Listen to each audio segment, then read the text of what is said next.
Hello all, welcome back to my channel Deepu updates. K A ಅವ್ರ ಕಡೆಯಿಂದ KSET exam ಒಂದು big update ಬಂದಿದೆ. ನೋಡೋಣ ಬನ್ನಿ ಏನು ಅಂತ. ನೋಡಿ, ನಿಮ್ಗೆ ಆಲ್ರೆಡಿ ಗೊತ್ತಿರುತ್ತೆ ಹೇಗೆ KE ವೆಬ್ಸೈಟ್ನ ಓಪನ್ ಮಾಡಬೇಕು ಅಂತ. ಗೂಗಲ್ ಅಥವಾ ಕ್ರೋಮಲ್ಲಿ KE ಅಂತ ಟೈಪ್ ಮಾಡಿದೆ, ಯಾವುದೋ ಒಂದು ಫಸ್ಟ್ ಲಿಂಕ್ ಬರುತ್ತಲ್ವ, ಅದ್ರ ಮೇಲೆ ಕ್ಲಿಕ್ ಮಾಡಿದಾಗ ಬರುತ್ತಲ್ವ, ಅದೇ ಒಂದು ಲಿಂಕ್ ಆಗಿರುತ್ತೆ. ನೋಡಿ, ಇಲ್ಲಿ ಪ್ರವೇಶ ಅಂತ ಇದೆಯಲ್ವ, ನಿಮಗೆ ಇನ್ ಕೇಸ್ ಕನ್ನಡದಲ್ಲಿ ಅರ್ಥ ಆಗೋದಿಲ್ಲ ಅಂತಂದರೆ ನೀವು ಈ ಕನ್ನಡ ಲ್ಯಾಂಗ್ವೇಜ್ನ ಚೇಂಜ್ ಮಾಡ್ಕೊಬೋದು ಇಂಗ್ಲೀಷ್ಗೆ. ಇಲ್ಲಿ ಏನು ಕಾಣಿಸ್ತಿದೆಯಲ್ವ, 3 ಲೈನ್ ಮೇಲೆ ಕ್ಲಿಕ್ ಮಾಡಿದಾಗ ಅಡ್ಮಿಷನ್ಸ್ ಅಂತ ಓಪನ್ ಆಗುತ್ತೆ.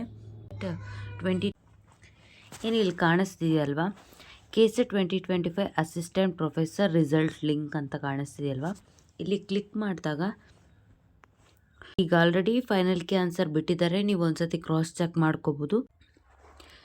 Regarding the publication of the final key answer and provisional result of the assistant professor eligibility test, ಇದೇನಿದೆ ಅಂತ ನೆಕ್ಸ್ಟ್ ಹೇಳ್ತೀನಿ. ಅದಕ್ಕೂ ಮುಂಚೆ ಫಸ್ಟು ನೀವು ನಿಮ್ಮ ರಿಸಲ್ಟ್ನ ಚೆಕ್ ಮಾಡ್ಕೊಳ್ಳಿ. ಇಲ್ಲೇನು ಕಾಣಿಸ್ತಿದೆಯಲ್ವ, KSET 2025 assistant professor eligibility test KSET 2025 provisional result link ಅಂತ. ಸೊ ಇಲ್ಲಿ ನೀವು ಅಪ್ಲಿಕೇಶನ್ ನಂಬರ್ನ ಎಂಟರ್ ಮಾಡಬೇಕಾಗುತ್ತೆ. ನೀವು ರಿಜಿಸ್ಟರ್ ನಂಬರ್ ಏನಿರುತ್ತಲ್ವ ಹಾಲ್ ಟಿಕೆಟಲ್ಲಿ, ಅದೆಲ್ಲ ನೀವು ಅಪ್ಲೈ ಮಾಡಿದಾಗ ಒಂದು ಅಪ್ಲಿಕೇಶನ್ ನಂಬರ್ ಇರುತ್ತೆ, ಆ ಒಂದು ಏನು ಮಾಡಬೇಕಾಗುತ್ತೆ ಅಂದರೆ ಎಂಟರ್ ಮಾಡಬೇಕು. ಸೊ ನೆಕ್ಸ್ಟು ನೀವು ಡೇಟ್ ಆಫ್ ಬರ್ತ್ನ ಎಂಟರ್ ಮಾಡಬೇಕಾಗುತ್ತೆ. ಸೊ ಇಲ್ಲಿ ಕಾಣಿಸ್ತಿದೆಯಲ್ವ, ಇದೇ ಪ್ರಾವಿಷನಲ್ ರಿಸಲ್ಟ್ ಆಗಿರುತ್ತೆ. ಫಾರ್ ಎಕ್ಸಾಂಪಲ್, ನಿಮ್ಮ ಸಬ್ಜೆಕ್ಟ್ ಪೇಪರ್ ಬಂದು ಮ್ಯಾನೇಜ್ಮೆಂಟ್ ಇದ್ದರೆ ಮ್ಯಾನೇಜ್ಮೆಂಟ್ ಅಂತ ಇರುತ್ತೆ, ಒಂದು ಸತಿ ಕ್ರಾಸ್ ಚೆಕ್ ಮಾಡ್ಕೊಳ್ಳಿ. ಕಾಮರ್ಸ್ ಇದ್ದರೆ ಕಾಮರ್ಸ್, ಬೇರೆ ಯಾವುದೆಲ್ಲ ಪೊಲಿಟಿಕಲ್ ಸೈನ್ಸ್ ಇದ್ದರೆ ಪೊಲಿಟಿಕಲ್ ಸೈನ್ಸ್ ಇರುತ್ತೆ. ಇಲ್ಲಿ ಪೇಪರ್ 1 ಇರುತ್ತೆ. ಸೊ ನೀವು ಪೇಪರ್ 1ನಲ್ಲಿ 36 ಔಟ್ ಆಫ್ 50ಯಲ್ಲಿ 36 ಬಂದು ರೈಟ್ ಆನ್ಸರ್ಸ್ ಮಾಡಿದ್ದೀರಾ. ಪೇಪರ್ 2 ಅಂತಂದರೆ ನಿಮ್ಮ ಒಂದು ಏನು 100 ಔಟ್ ಆಫ್ 100ಅಲ್ಲಿ 62 ರೈಟ್ ಆನ್ಸರ್ಸ್ ಕೊಟ್ಟಿದ್ದೀರಾ. ಸೊ ನಿಮಗೆ ಸಿಕ್ಕಿರುವಂಥ ಮಾರ್ಕ್ಸ್ ಇಲ್ಲಿರುತ್ತೆ 124.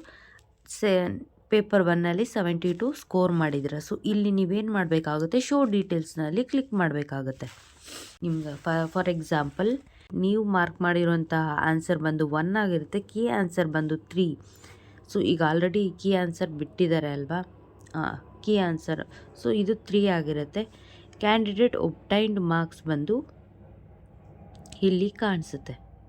ಯಾಕೆ ಇಲ್ಲಿ ಕಾಣಿಸ್ತಿಲ್ಲ ಅಂತಂದರೆ, ಇಲ್ಲಿ ನೀವು ಮಾರ್ಕ್ ಮಾಡಿರುವಂಥ ಆನ್ಸರ್ ಬಂದು 1, ಬಟ್ ಕೀ ಆನ್ಸರ್ ಬಂದು 3 ಇದೆ, ಅದಕ್ಕೆ ನಿಮಗೆ ಸಿಗ್ತಾ ಇಲ್ಲ.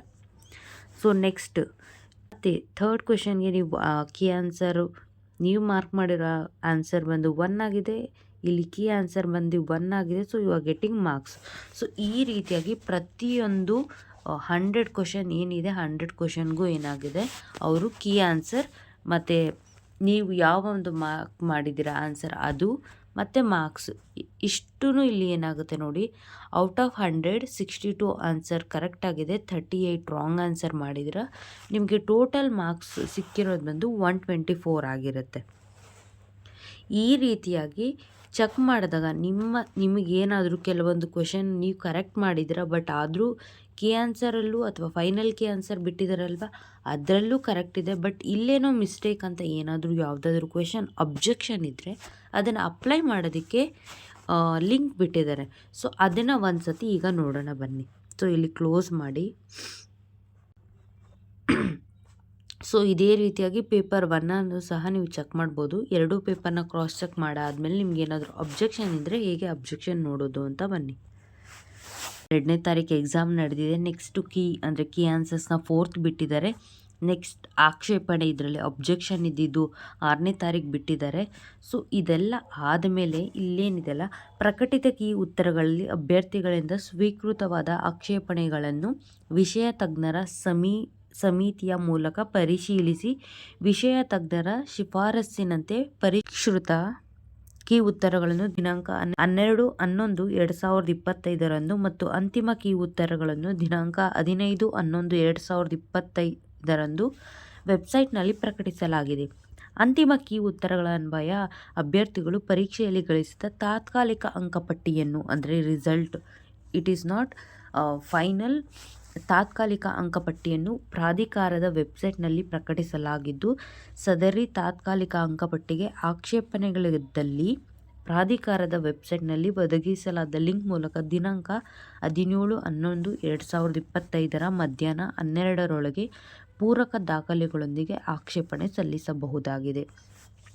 ಇನ್ ಕೇಸು ನೀವೇನು ಫೈನಲ್ ಕೀ ಆನ್ಸರಲ್ಲಿ ನೀವೇನು ಮಾಡಿರ್ತೀರ ವೆರಿಫೈ ಮಾಡ್ಕೊಂಡಿರ್ತೀರ, ಬಟ್ ಆದರೂ ಇವರೇನು ತಾತ್ಕಾಲಿಕ ಫಲಿತಾಂಶ ಪ್ರಕಟಿಸಿದ್ದಾರೆ ಅಂದ್ರಲ್ವಾ, ಅದರಲ್ಲಿ ಏನಾದರೂ ಮಿಸ್ಟೇಕ್ ಆಗಿದ್ದರೆ ನೀವೇನು ಮಾಡ್ಬೋದು, ವಿತ್ ಪ್ರೂಫ್ ಒಂದು ಸ್ಕ್ರೀನ್ಶಾಟ್ ತೊಗೊಂಡು ನೀವೇನು ಮಾಡ್ಬೋದು, ಅದನ್ನು 17ನೇ ತಾರೀಕು ಒಳಗಡೆ ನೀವೇನು ಮಾಡ್ಬೋದು, ಅದು 12 ಒಳಗಡೆ ನೀವೇನು ಮಾಡಬೇಕು, ಸಬ್ಮಿಟ್ ಮಾಡಬೇಕಾಗುತ್ತೆ. 12 ಅಂತಂದರೆ ಮಿಡ್ನೈಟ್ವರೆಗೂ ಟೈಮ್ ಇರೋದಿಲ್ಲ, ಮಧ್ಯಾಹ್ನದೊಳಗಡೆ 17th ಲಾಸ್ಟ್ ಡೇಟ್ ಇರುತ್ತೆ. ಸೊ ಸಬ್ಮಿಟ್ ಮಾಡ್ಬೋದು.